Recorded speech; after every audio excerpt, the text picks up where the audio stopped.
out there. Yes, we're starting a gorgeous sunset out there. Da, da, da, da, da, da. Ah, there we are. Hey, so here, well, something that you've been seeing it is we've got our names under us because So I saw Peter and John are in the room, so they inspired us to up our tech a little inspired bit. us. They lit a fire under us. They're showing us up with all their fancy live multicam craziness, and so we picked their brains, got a little advice, and we're like, fine, we'll use some production software, and we've got we're using OBS, and I've been playing with it the last couple days and figuring out the things that it can do. And here we are. Actually, we're watching the mic level, and we're a little hot. So there, I can even see that and adjust the audio. Yay! We can do overlays. We were going to show, actually, part of why we were inspired to do this is we're going to show a few pictures from our history on the road and tell some of our story today. Tech Wars, yes, RV Geeks. Yes, we are in Tech Wars. We will all be like super pro soon. And as soon as we're out from under this airport, we're going to be doing live multicam broadcasts again with the drone as a camera. So, hey, guys, throwdown. You're going to have to be keeping up with our drone. All right. Anyway, thank you for joining us this evening. As you can see, our names are down there. Let's see, it goes this way. Yeah, we're Chris and Cherie. I'm Cherie. He's Chris. I'm Chris. And today, April 1st, 2018, is my 12th Nomadiversary. Wow, 12 years on the road. And so we're going to hang out, have a little chill with you guys, and share a little bit about that time. Joe, no, Traveling Robert will not be down this way in 2 weeks. He will be on this boat tomorrow morning. Yeah, so I guess we can give that quick little update. Yes. So we're still in Miami. And we're still playing the drinking game every time an airplane goes overhead. So you're welcome to join in. So yes, we are still in Miami. We got back from the Texas RV trip and came back here about 2 weeks ago, and we intended to leave earlier this week. Last week. Well, yeah, I guess, yeah. Like Monday-ish of last week, and start heading our way up the coast of Florida. However, we've had some gusty winds and stuff out there, and with Easter weekend, we didn't want to combine extra winds. With a lot of people on the water. Yeah, so we decided to just play it safe, and that allowed us to hang out with Nina and Paul, our friends, Wheeling, who just arrived in France yesterday. Yes, we literally got to see their flight fly right past this back window, their Air France flight to Paris. And we also got to tackle a few boat projects. So we took advantage of the time to put in new starting batteries on the boat. It doubled the power of our bow thruster, which is awesome. Our batteries, I think, were about 10 years old, so it's really good to get some more powerful batteries. So it's been really great. We had a marine store next door, so we've been catching up on some little boat projects. We're going to be hauled out, hopefully tomorrow morning. 11 a.m. And there's two little tiny things that we have to have that could not be completed during the boat projects in December because parts weren't in, but they're tiny. It can all be done in the little hangy slip thing. Technical terms. So hopefully they don't need to block us. They just need to lift us up, move us over land, do a few things, drop us in the water, and then we take the mechanic out with us to do a sea trial on the transmission and the strut repairs to make sure everything's aligned. We take him down the river, go fast a little bit, drop him off, and then we are free to leave Miami. Yes, and that's where Traveling Robert will be coming in tomorrow. Is our mechanic doesn't speak much English. We speak even less Spanish. We know cerveza pretty well, and we know mañana. We definitely know mañana. And Traveling Robert has agreed to come aboard and be a translator for us between the mechanic and us. We've done really well with the mechanic when we're on the hard and time isn't of the essence. But we just felt with him in the engine room with the loud noises of the engine, and he might need like an immediate stop or throttle or something like that. So and those are the sort of things that we could probably manage, but it'd just be really nice, particularly if anything comes up, to be able to discuss it back and forth. Exactly. And it'll be fun to have Robert aboard, so we're looking forward to that. Anyway, so the reason for this evening is Chris's 12-year Nomadiversary. And we thought we would take a little trip down memory lane with you, just kind of share a little bit more of the story. I don't know how many of you actually know the full story of how we hit the road, how we met. And so we're going to take advantage of this new tech. Ooh, hey, look at that. Look at that. Fancy. Overlays. And give you guys a bit of the history kind of all summed up in one place of 12 years on the road. 12 years. And back even further. So now we're going back time machine way back into... We need like the warpy thing. Yes. Into the mid-'80s. This is a guy right here, Steve Roberts, who set off and built a computerized recumbent bicycle with bike phone and solar panels and satellite uplinks and all sorts of awesome craziness back in the 80s. And yeah, hit the S so you can jump to the next one. His bike kept getting bigger and bigger and bigger until he called the first bike was the Winnebago, then the Winnebago 2, and then this was the Behemoth because it weighed a literal ton. But it had more technology on it than a fighter jet at the time, and pretty amazing guy. And I ran across him online back when I was in college and stayed up all night just soaking it in. He coined the word technomad and was writing about, hey, thanks to technology, you can travel and still work, still have all your social connections, still have all your friends. His focus was on human power travel, but the idea was that you can take it with you. And I'd always been dreaming of those sort of concepts, but just having that word really crystallized it for me. It's like, yeah, technomad, that's something I've always wanted to be. Even since I was little, I was sketching out flying fortresses and zeppelins and things like that to be homes on wheels or homes in the sky and stuff like that. It's like, yeah, I want to travel, but I want to be connected. And he had that word for it. We became friends. I wrote to him that night, and we became really good friends. And I always knew that when the time was right, I would take the opportunity to jump and become a technomad. But the time wasn't right for you for quite a while. I had all these jobs, a whole career in Silicon Valley, that were too good to quit. My final job was I was the director of competitive analysis for Palm and PalmSource, and it did scratch my technomad itch because I traveled the world carrying ridiculous amounts of technology. This was the contents of my pocket one year at CES, and actually a website made it a contest of whoever could name the things in my pocket, and the first person who could successfully name all the devices would win something. So I was traveling crazy, but it was still that working thing, and I still was returning to a house in San Francisco or a place in San Francisco. And when that job finally imploded, I was like, no, don't want another job. I'm now ready to do this technomad thing. I'd saved up enough money. I didn't really have any career plans lined up, but I knew I could find work on the road somehow. And this is actually photos from April 1st, 2006. That was his view from his penthouse apartment in downtown San Francisco. Yes. Not the snazzy part of San Francisco, but it was a really friggin' sweet. And on a clear day, you could see everything. I had a panoramic view from Twin Peaks all the way to the Bay Bridge, and I could walk to everything. Loved it. So, for reference, at this point, we do not know each other at this point. Nope. I am a geek ready to hit the road. I just done some traveling. I did a trip to Costa Rica and stuff, and then decided I called my landlord. I knew I was going to. I was sitting. This was like several months, 6 months after the layoffs at PalmSource and all my projects got canceled. And I was like, I knew I wouldn't actually hit the road unless I really gave myself a deadline. So I just called my landlord one day and said, I'm moving out April 1st, irrevocable. And then I was like, crap, I need to find an RV. I was driving a Prius at the time, so I had to find something that could be towed with a Prius. And I quickly discovered there was really nothing that could be towed with a Prius. So I was like, okay, I need something to tow with. I want a really small trailer. And you can go to the next slide. This is looking down out my window before I locked it up for the first time. That's the Jeep. I traded my Prius with a friend for her Jeep, and bought a Tab trailer. The dealer said it'd be ready in May or February or something like that, and it wasn't. So I'm actually moving out into a Jeep, and that beginning my adventure completely homeless. Everything I own crammed into that Jeep, and starting off until I could finally get the Tab. It took about a week and a half until the Tab was ready. So the trailer part of it is 16 feet, but the actual, with the frame, the actual living space was more like 13 feet, yes. 45 square feet of living space. It had a kitchen out the back, so it was called it's by Tab. It's their Tab clamshell model. And that's what he was traveling in solo April, I guess in mid-April. This was it. And then I was actually traveling around. I had a paramotor. You see that little contraption sitting there in the middle. It's a powered paramotor. You'd strap it to your back like a lawnmower that you'd wear on your back, and you'd run really fast until your feet weren't touching the ground anymore. And you can kind of see that in the next shot as a kind of example of me getting ready to take off.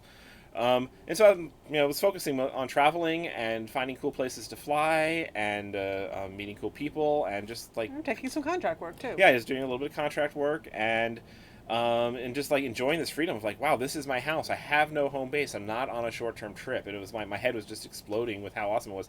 I actually went up to Steve's place up in Seattle and used his lab to take my tab apart and rewire it and build it into a solar tab with all the upgrades I wanted. So I put solar panels on it and stuff, visiting Steve way up in Seattle.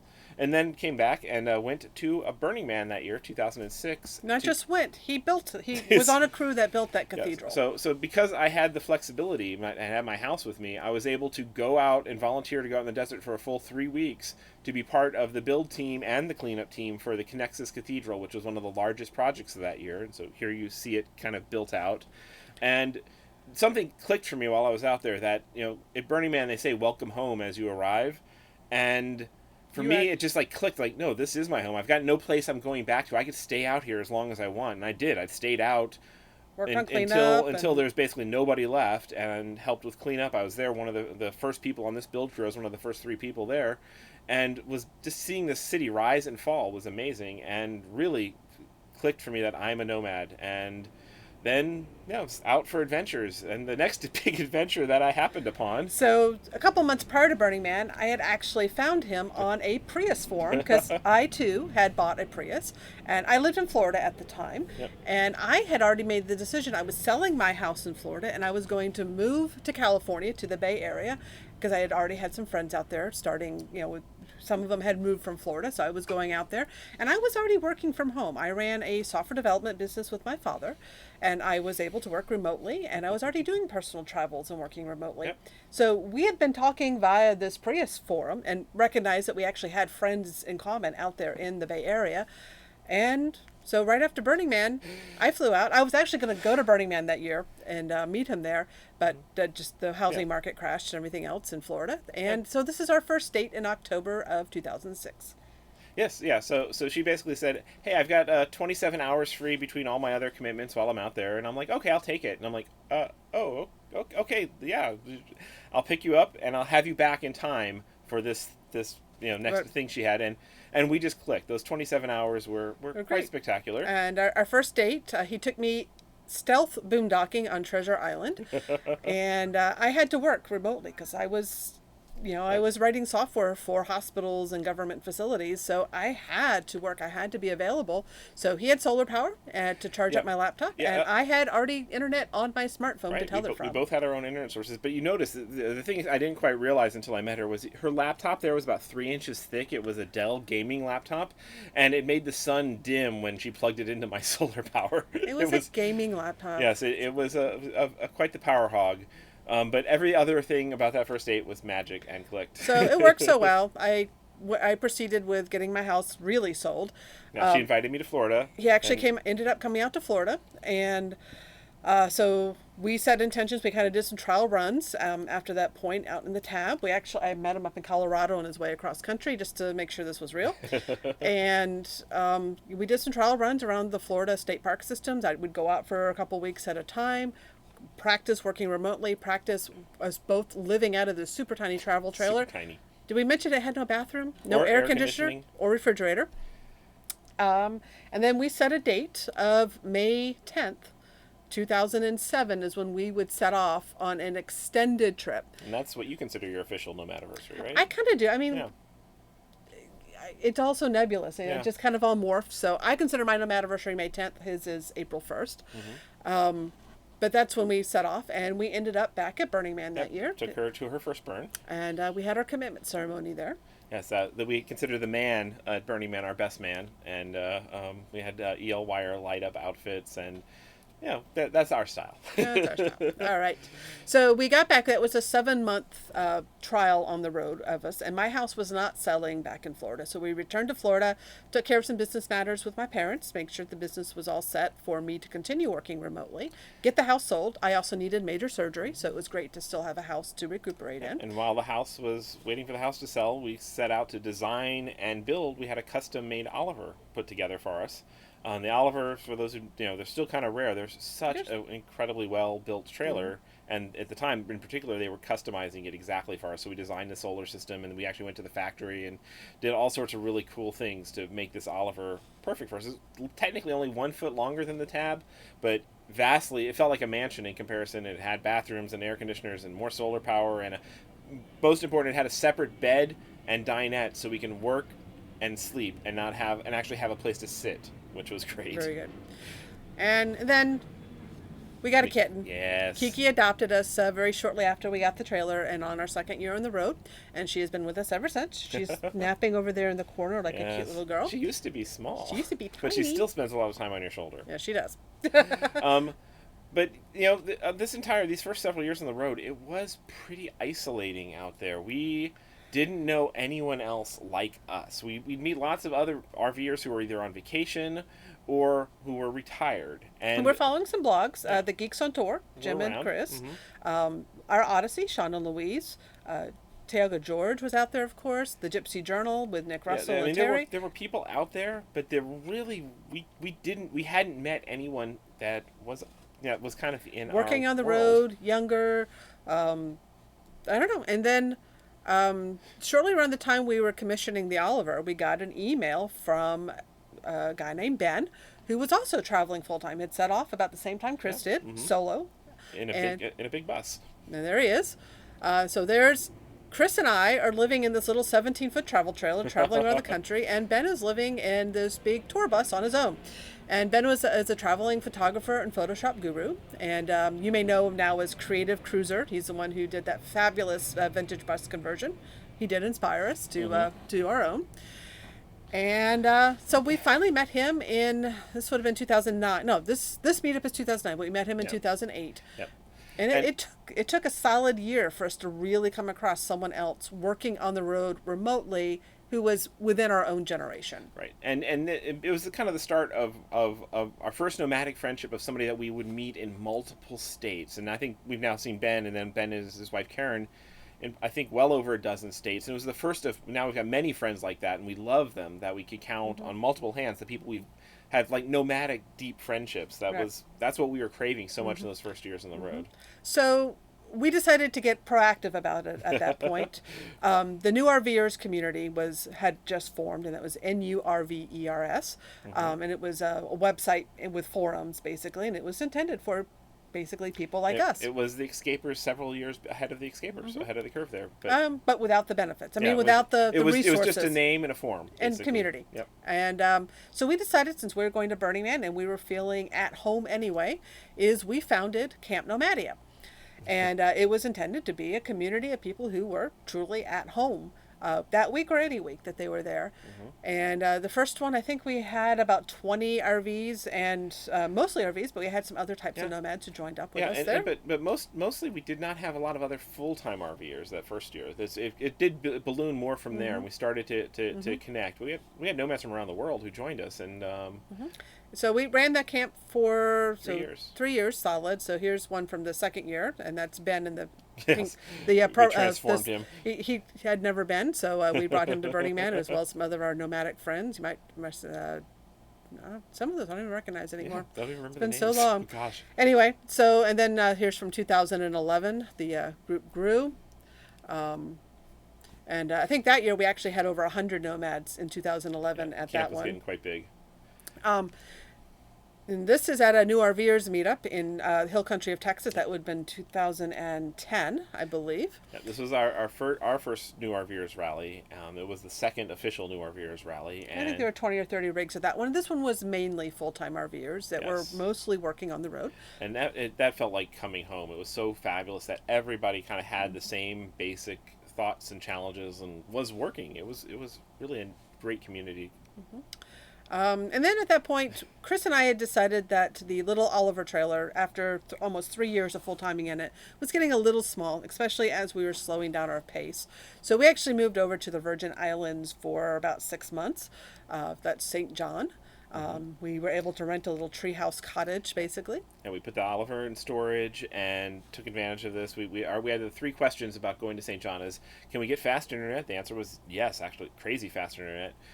Could we bring our cat, and yes, it's U.S. Virgin Islands. We could even get Amazon Prime and stuff there. And was there good beer on the island? And it's the only microbrewer in the Caribbean. So it's like, okay, check. We're there. Let's hop on a plane. Yep. And at this point, we're contemplating if we're ready to switch to what we had talked about on our first getting to know each other dates, which was full-time boating, which is something we both dreamed about from the early days. Yes, our first date we talked about boating, and here we actually did a ton of research. Boating. That's part of the reason we're in the Virgin Islands, and we started going to boat shows and started doing some serious boat shopping. Mm-hmm. Hanging out with the cruising community. And then decided, with my career particularly still being on call, working in the medical field, it just wasn't ideal for us to go, because boating is its own full-time job. Yes, so especially sailing, which is what we originally wanted to do. So this is 2010, and that year we were invited to also be present at South by Southwest in Austin. So we flew back from the Virgin Islands to do that, and presented there on tech nomadism, and also hosted a big nomad meetup there. And it was a really interesting mix of both RVers and global nomads of all sorts, of people who were basically living out of backpacks and doing the nomad thing in places like Chiang Mai and stuff, which is really kind of cool. So that was great. And then we got back from the Virgin Islands. We only intended that to be, a short-term thing. We still kept ourselves really identified as nomads. While we were tempted to stay there, and someone put out an April Fool's post that said we were. If you go rewind the April 1st posts, they're all linked at the bottom. You can find some really interesting ones. So we went inspired in part by our friend Ben. Starting to build his vintage bus, and also Sean and Louise being in a bus as well. We'd met enough bus people that we really fell in love with buses, and we never really clicked. We'd been so spoiled by the Oliver that most other commercial RVs just felt so generic to us. The buses felt cool. And built for the long term. And so we started a search for a vintage bus. We bought a month-long Amtrak rail pass. We'd sold the Oliver really easily, especially with something so high quality and rare. It sold in seconds. And we bought an Amtrak rail pass and spent a month on the rails, traveling around the country, looking for the vintage bus that would become our home on wheels. Yes. And so this little ad here is what drew us to Zephyr. We barely decided to go down to Yuma. It was like multiple hour drive to check out this bus that was the cheapest bus that was on our contenders list by far. And that's all we had to go on with these pictures. One picture was focused on a box of Kleenex, but I'm so glad we gambled on Zephyr. Because Zephyr's been amazing for us.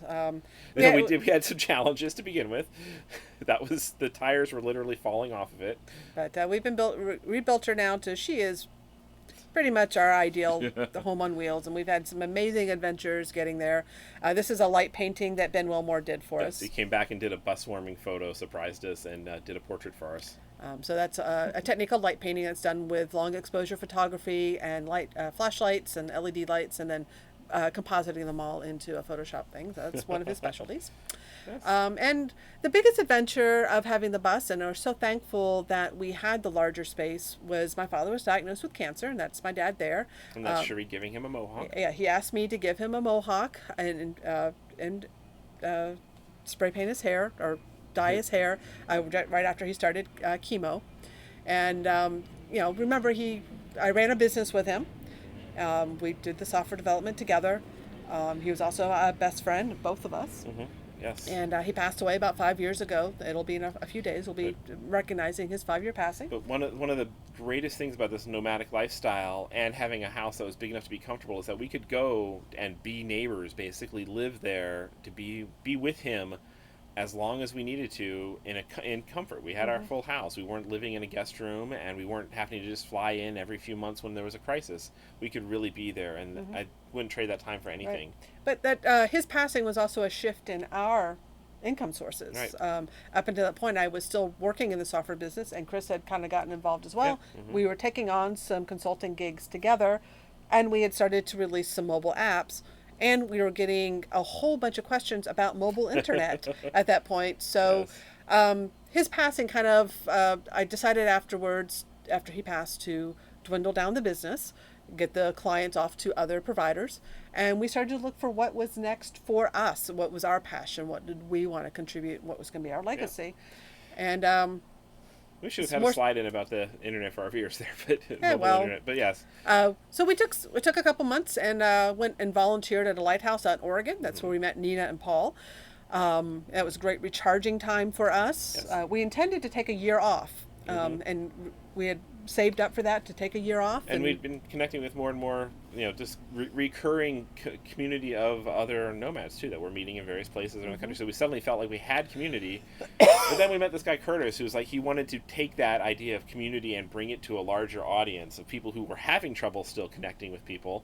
And that was, he's also very involved in the Burning Man community.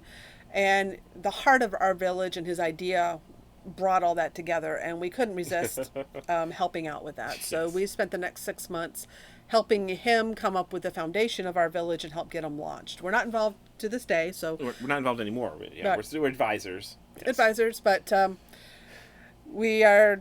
It was really inspiring to work with something that spoke so to our heart. Yeah. And through the Our Village project, we got introduced to...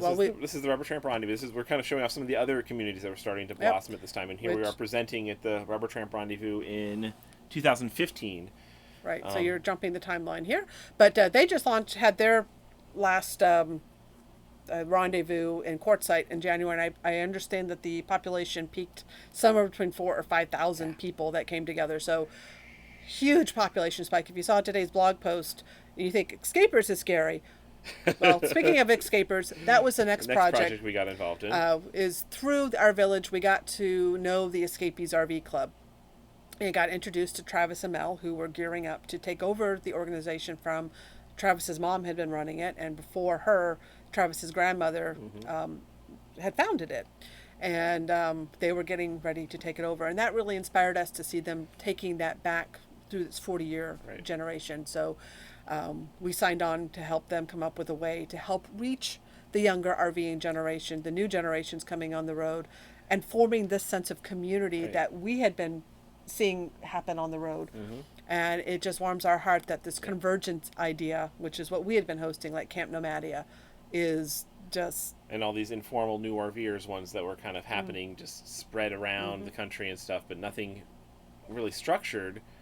And the next slide is actually launching the Escapers in 2015, and this whole new community just bursting on the scenes, from the roots of the Escapees, and it's like another door into the club, and then it's just taken off. So these are the next shots are here, the scale of the annual gatherings of the Escapers, basically the boondocking convergence in Quartzsite.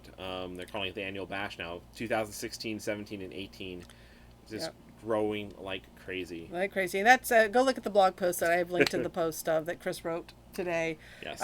My annual I don't think it'll be that bad, but it's growing, and it is incredible to see. We're starting to forecast the Escapers annual bash being bigger than Burning Man and Coachella, and they're actually talking about renting the entire state of Arizona. I think that was the thing. JP's and then, plan. Of course, it's not just the Escapers. Heath and Alyssa started the RV entrepreneur community. That is growing leaps and bounds. We're honored to be invited to speak at that last month, or actually 2 months ago, I guess now. Yes, it's April now. It's April, oh my gosh. And that community is growing. They've got a wonderful podcast that is interviewing other working on the road RVers about their income sources on the road. So if you're looking for inspiration and ideas for what you can do on the road to earn an income, definitely go listen to some of those episodes. There's everyone from techies to entrepreneurs to non-technical people. They have great content, great interviews. Fabulously done. So you will find someone that you click with there, I'm sure of it. And then we finally realized last year. It's been over a year now. Bought our boat. We are aboard right now in Miami, and hopefully tomorrow, resuming our Great Loop adventure. Hopefully tomorrow we'll be on board and no longer in Miami. Fingers crossed. That's the hope.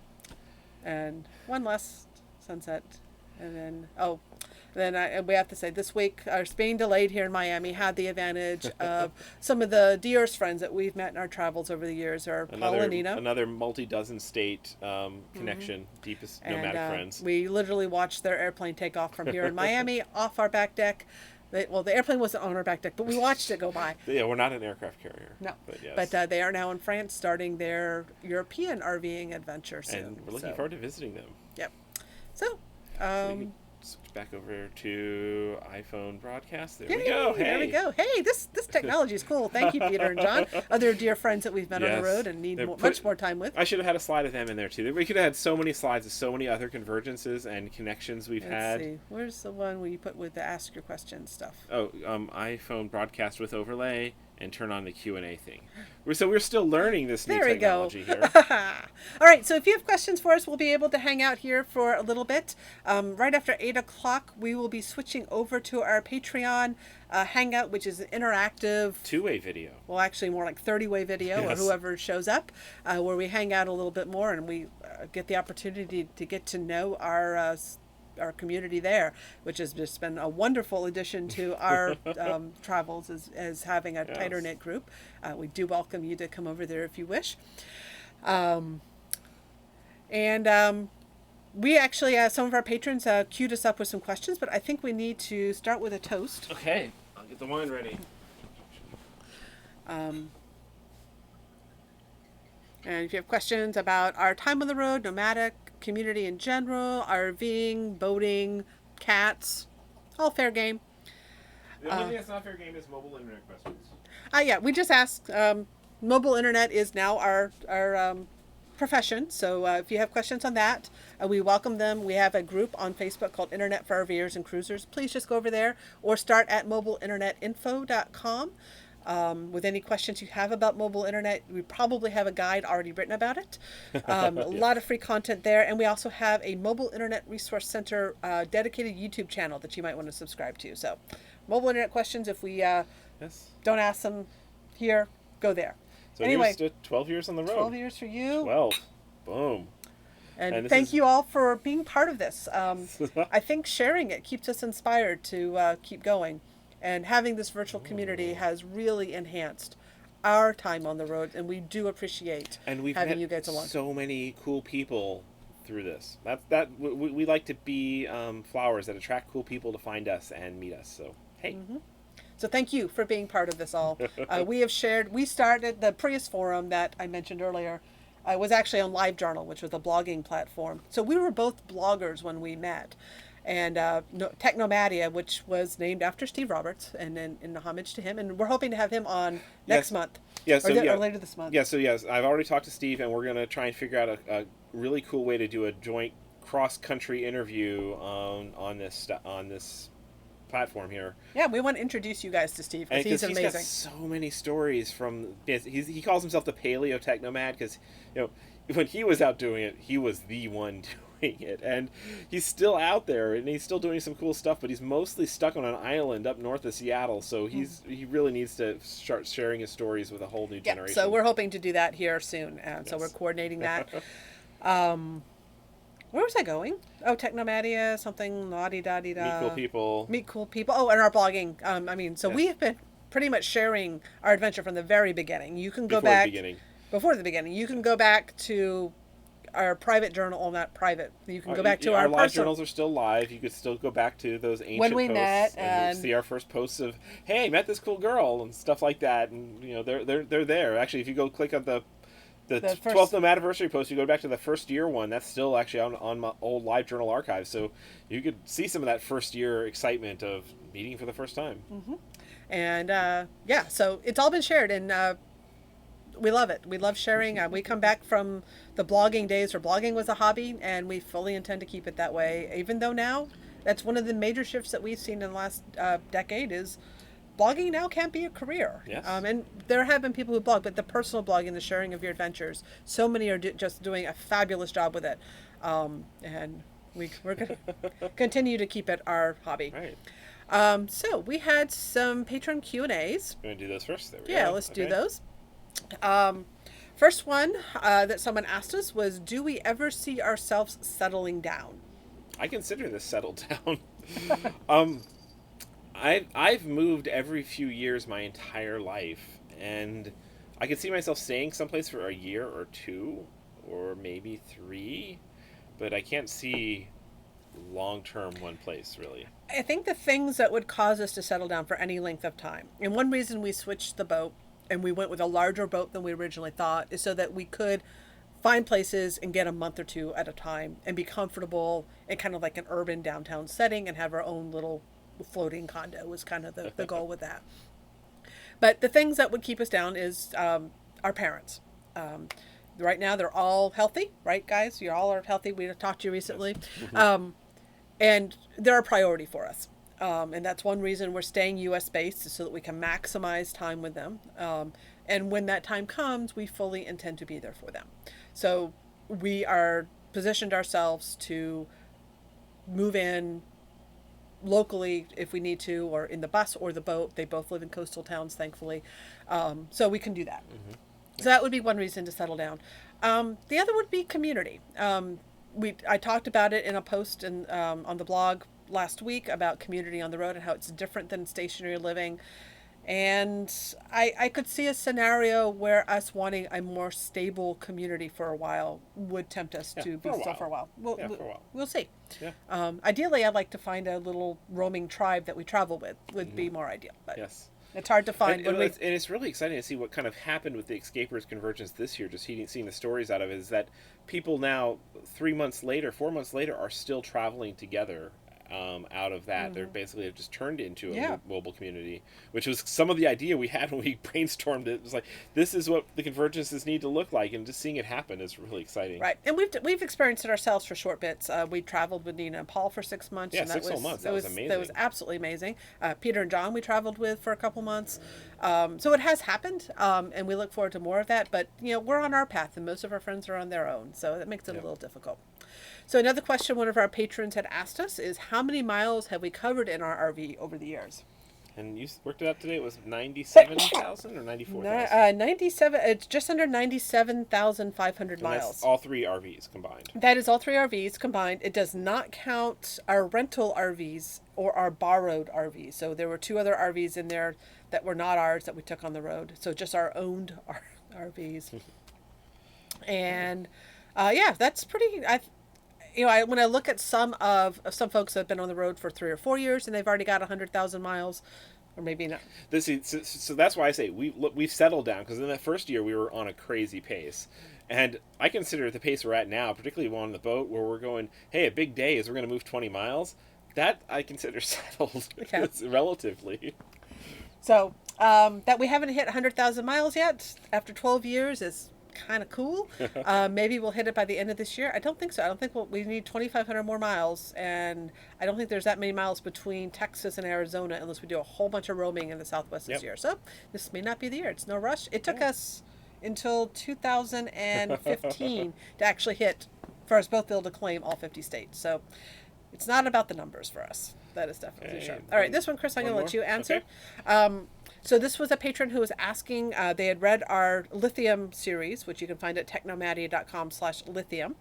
And this will be the only question we'll field on lithium, because there's a bunch of content there that we're not going to recap. Yes. But he had read your Tesla Powerwall article and how that's not ideal for RVs. But what do you think about the Tesla 24-volt lithium batteries that some people are converting and putting into their RVs? So the reason you can go back and see our archives. The old story with the Powerwall is when the Powerwall came up, people were like, oh my God, this would be perfect. Put it in the RVs. And the Powerwall is designed to be vertical. It's got a cooling system in it. It's got 48 volts. It would not integrate well with an RV electrical system unless you took it apart and rebuilt it, which case you'd be throwing away the warranty. So what some people have done is they've taken salvaged, crashed Teslas from junkyards, or also, actually, it's easier to find things like Chevy Bolts and other stuff like that.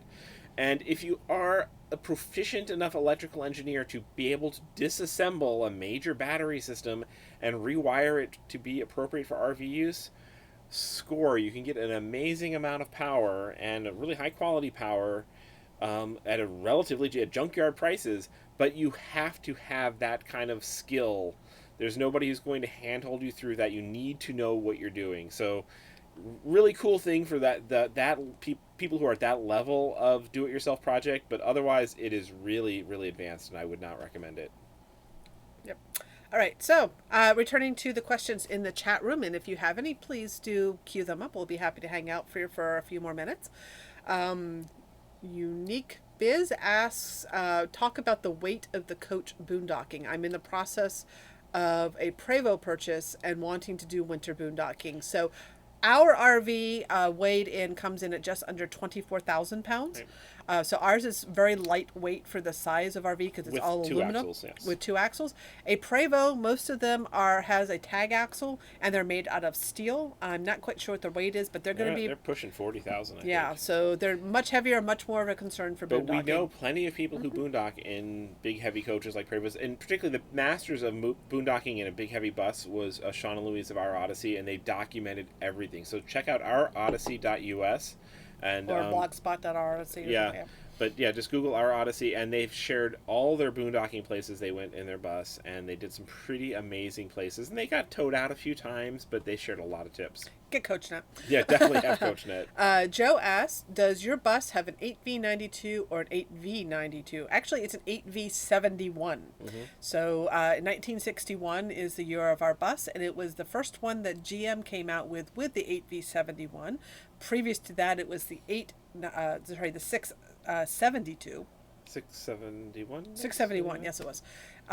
In the model before it, so it was considered the sports car buses. So with that 24,000 pound weight, the 8V71 was a pretty big step up for power. And then the 6V92 was the turbocharged, small, it's less cylinders, but turbocharged. That one came after.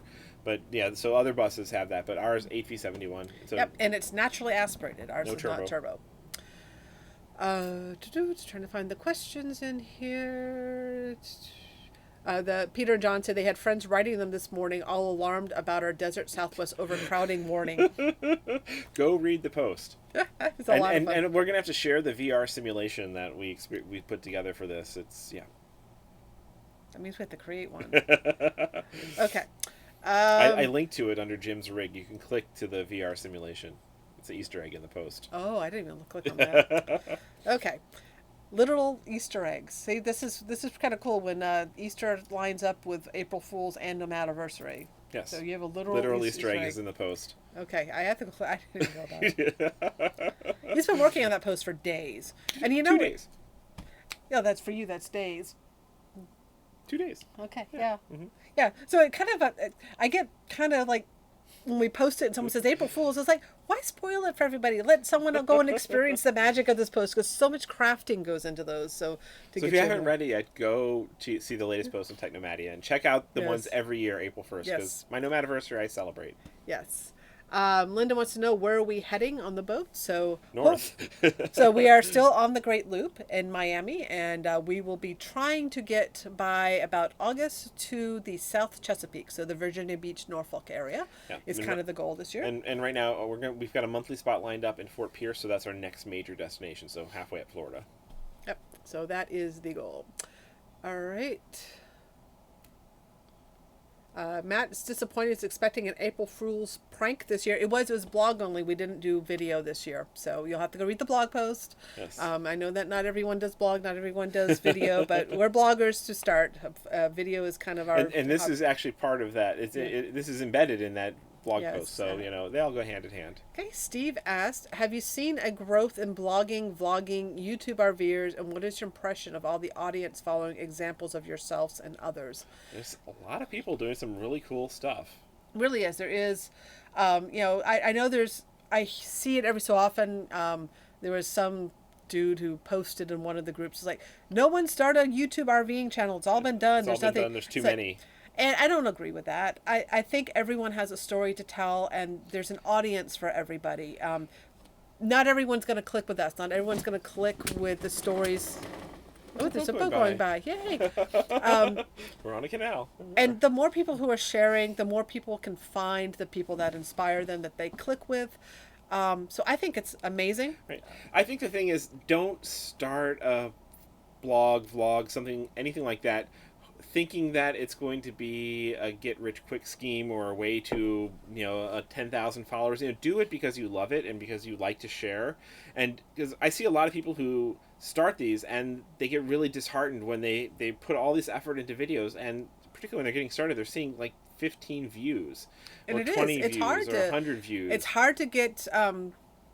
It's hard to build an audience. It is, and I firmly believe the only reason we have an audience is simply timing.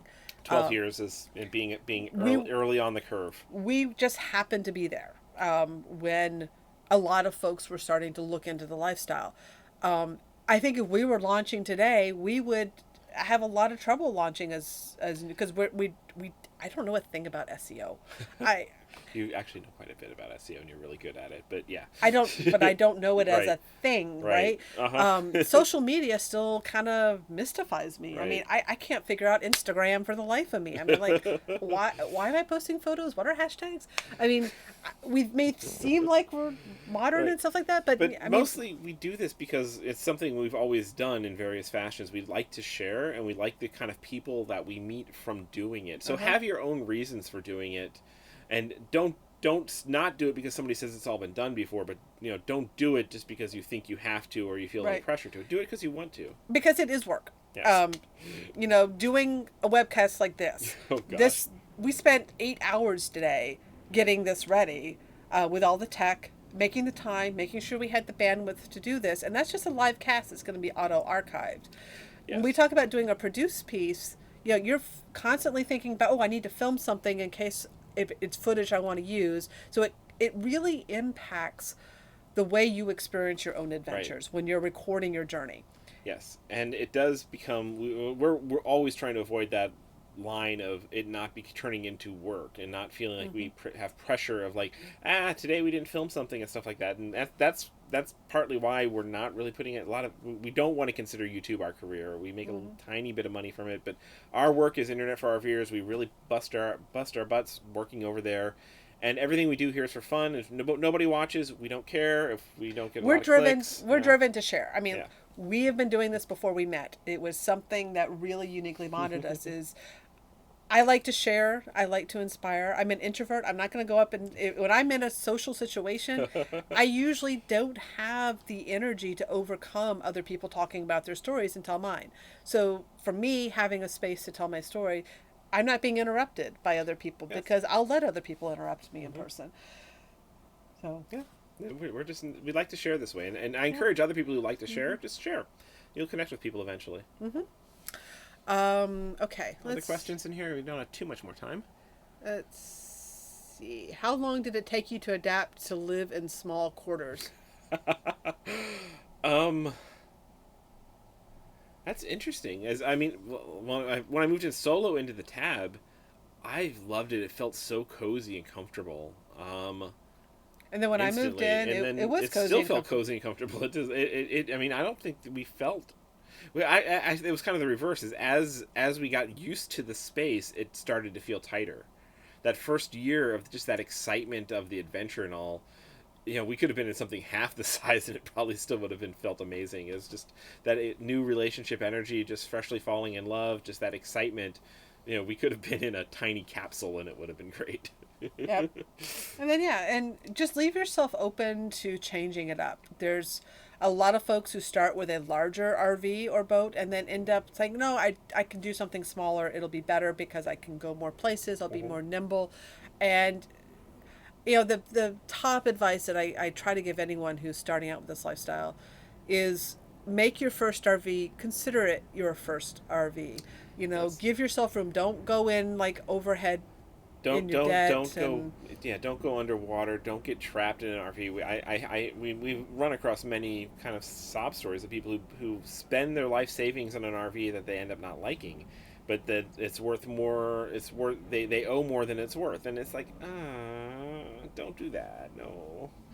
But anyway. So leave yourself the flexibility to change it up because you won't know how you adapt to a smaller space, whether it feels too big or too small or not right, or you can't predict how you want to live on the road until you're actually out there doing it. And also you might want to change it up. You might love it for a couple of years, and then you're like, no, I'm ready for something different. And that's something that drives us is we like to mix it up. That's we like boat, we like bus, we like the small RV, we like the big RV. None of them were the wrong RVs. They were all right for their time. We loved every single one of them. And we definitely envision that we'll go back to a smaller RV, maybe something like a Class V or even a van conversion in the future, and use it for like exploring Baja and getting up to Alaska. Yes.